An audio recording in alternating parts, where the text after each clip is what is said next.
Hello, everyone. Welcome back to New Moon Update. Hi, Christina. Hi, Wendy. How are you? Good, Hello, thank you. we're good. We're doing good. Yeah, look, it's so bright and nice getting weather and warmer because I think it was just a couple days ago we still have like a little bit like a cold weather and still thinking going out with a jacket or something. But now it's like, wow, we got a beautiful sunshine outside. It is, it's beautiful here and beautiful. Yeah, About Yeah. and time. yeah, and we also have a very exciting news to announce, right, Wendy? We do the conferences now up on the website, so do go on and book. We've got some great workshops going on. We've got a great list of international speakers. We've got pre-conference excursion going to the National Space Center. So do come and join us. Go online, astrologicalassociation.com, and book your place. Limited numbers apply. Ooh, so hurry up when you heard about limited apply, then you have to hurry up. And also, I think if you are association's member, you have a great discount. So You do. You will need to contact us. So send yeah, us a message. If you're a member, you can get up to £200 off. So yes, keep it. Yeah, you would have received that. So become a member. If you're not a member, become a member and get that £200 off. yeah, easy, right? Just if you're not That member, just easy. become a member. Yeah, it's that easy. Yeah, I think a couple of days ago I chatted with Skinner on my channel, and I did ask her say what does conference mean for you? Is that important? She said yes, of course we are connect each other there at place. I think to be honest, I really want to share with everyone is I love conference because it's a great opportunity to see each other. Like every time it's my kind of me once a year to hang out with Wendy and just like friendship build up over years. And that was so interesting. And I love this place so much. It is. Yeah. It's great. Great time to connect. Great time to learn. It's really intimate, but it's a lot of fun. It's a lot of fun. Yeah. Yeah, I agree. But apart from this conference, also we have our monthly duet. So, Christina, could you introduce us the this monthly duet? Yeah. Just before I do that, if Okay. people still need convincing for joining us at the AA conference, we'll Yes. soon start uploading interviews with some of the speakers on our Yeah. Instagram and YouTube channels. So we'll have the chance to really get to know our speakers and their topics in greater detail. And I believe it will be a really positive experience for everyone. And yeah, this will definitely make people join us more. Oh, Um, definitely. so back to the astrological duets, we have the next series coming up on the 24th of May at 7 p.m. This time I haven't forgotten to mention the time. And Scott and Chris Mitchell will talk about the Saturn semi-square Pluto. Really, really important aspect. And they will outline how will that go. So Mm. we won't ask you to reveal much of that now, but yeah, do join us. I think it will be fun to have our monthly discussion and really try to go into great detail on the issues at hand. Yeah, I think I'm preparing the more material about it, but it's like it's like a discussion, and so it's not I'm going to do a whole presentation. But there are a few interesting view there, and I just remember one thing. I just have to share this with you. I Yeah. think it was a few years ago, probably before pandemic, and I gave a talk about the Saturn Pluto conjunction in the conference. Mm. And now I have at duet, I have to talk about the Saturn Pluto semi-square. How interesting that could be. Brilliant. Yeah, so they're definitely related. They're definitely related. So well, but before that, before we go through all the conference and the astrological duet, we have a more important job to do for all of us. Three of us is about the new moon update. So, well, this time the new moon happened just the early morning of the 8th of May, and the new sun and moon conjunct at 18 degree Taurus. So, you know what? I want to invite Wendy to start. But I have a question, Christina. Have you prepared your special point about I know The you are very good. sapien symbol. Yeah, you Yeah. got it, right? Okay, so I want that Wendy start. Then Wendy, could you tell us a little bit more about this new moon? Well, the new moon, as you said, 18 degrees of Taurus. What's really interesting about this new moon is it's going to be, the only new moon that conjoins the Jupiter-Uranus conjunction. So we've got this big long stellium along with Venus, a planetary lineup in Taurus within 15 degrees with Venus, the new moon, Uranus, and Jupiter. So it's quite unpredictable. It's going to be sort of very exciting time, volatile for some perhaps, but it is exciting. It is going to be about things like agriculture, monetary systems, and things like that. But it's also I don't know. It's a great, it can be an indulging time, but that doesn't necessarily have to be negative. you know. It's about chocolate. What's wrong Oh, with chocolate? Chocolate don't judge I you. love chocolate. Exactly.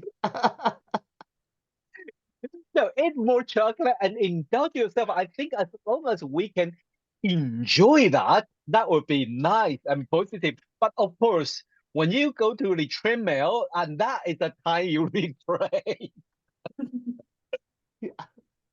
Yeah, I think I like to share another thing about the least new one because you just mentioned about the five, including Sun and Moon and Jupiter, Uranus, and Venus. They are all in Taurus, and the another side we have like Aries, Mercury, Chiron, and Mars.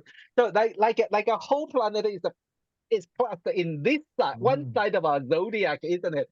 And that was so interesting because I that is so. One thing is about um between Aries and the Taurus, we can really feel different.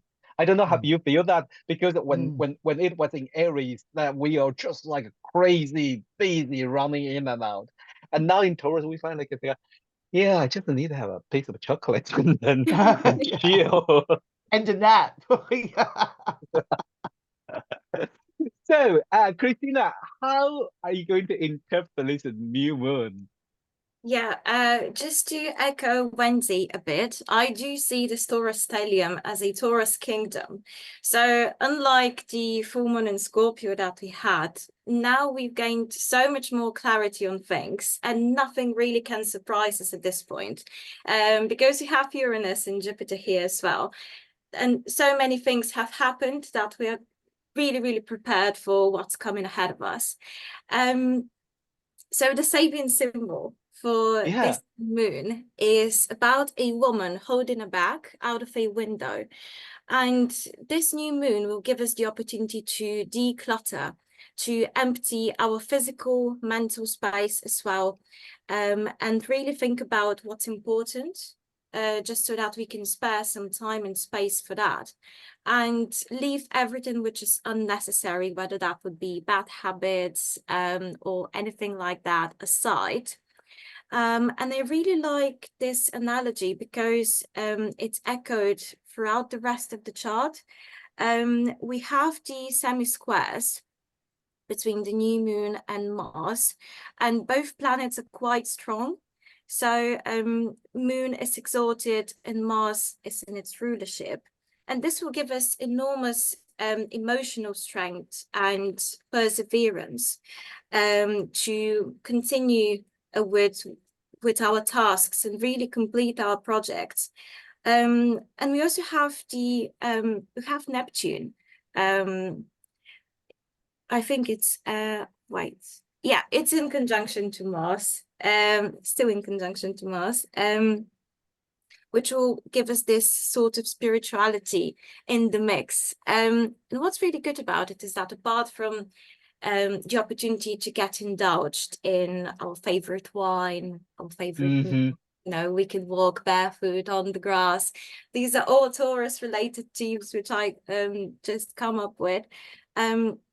We can also heal some unresolved negative karma, which has to do with our ancestors. And we can see that through the sextile between the new moon and Saturn. We can see that in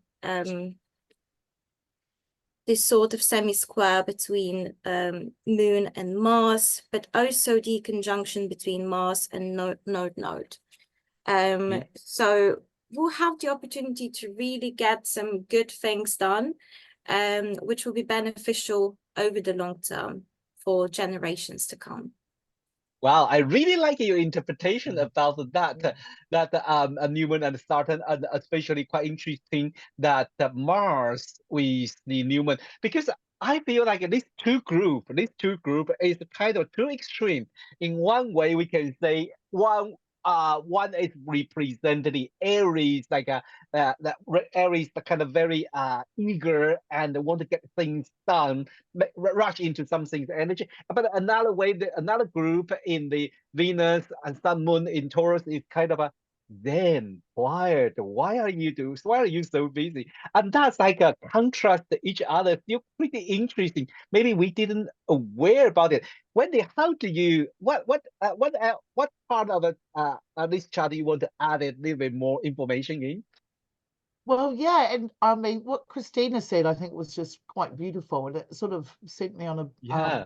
a thinking stream too, because there's no other hard aspects at the moment. There's no squares or oppositions, so these semi-squares, I think, are more important than they would normally be. Love the healing with the ancestors and the clearing out, particularly with Pluto being out on its own. But what I think is also cool, the Aries Taurus. Aries is such a going out and getting stuff. It's fast, as you say, and it's busy, Rod, and Taurus is slow and it's more measured and that. But I think it's interesting because I think it's whilst I think Kristina's talking about the clearing out, with all that planetary lineup in Taurus, it's like it's also when you're clearing out, you're going to find a lot of treasures. It's like it's a bit, it's a little bit like that, isn't it? All that Taurus it's about what do I really value? What do I treasure? It's sort of like finding photos that you never thought you had of, or any other things that and I think that's what the Taurus does too. So yeah, that's what I think. Yeah. I agree. I think Wendy just make me ask myself what I really treasures at this moment, and then I just look outside the garden. I say, oh yes, I really after our recording this, I really want to go into my garden, just enjoy a little bit, have a cup of tea there, and enjoy to get in touch with nature, because that's why I have this garden. It's so beautiful at this moment. I really want to. And that's the other thing about bringing that Aries Taurus. If you are angry, if you are really wound up or something like that, get into the dirt. Get into the dirt. That's the therapy. That's the, that is getting, working through stuff. That's what the Taurus helps, I think. Yeah. Yeah, exactly. Thank you, Wendy, and thank you, Kristina. But before we say goodbye, you want to add any information in, or any message to our audience? Well, to maybe simply treasure the simple things, the simple beauty in life. Whether that would be your garden, or the sunrise, all the things that we tend to ignore and take for granted. And maybe we can try to reconnect with the earth during this time. Thank you, Kristina. So beautiful, Wendy. And yeah, I think too, it's a self-care time. Neptune's at the last degrees of Pisces as well. Yeah.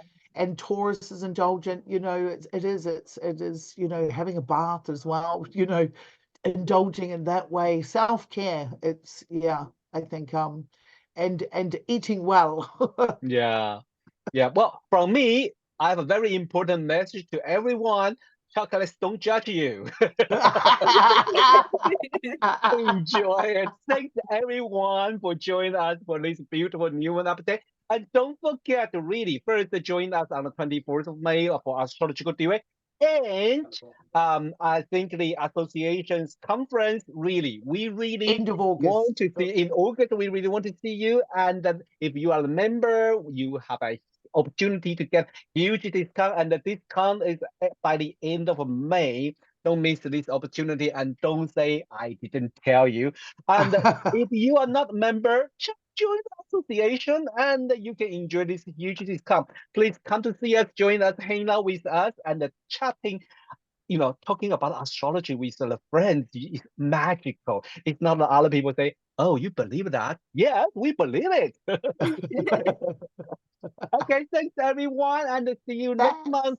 Bye bye. Bye. Bye.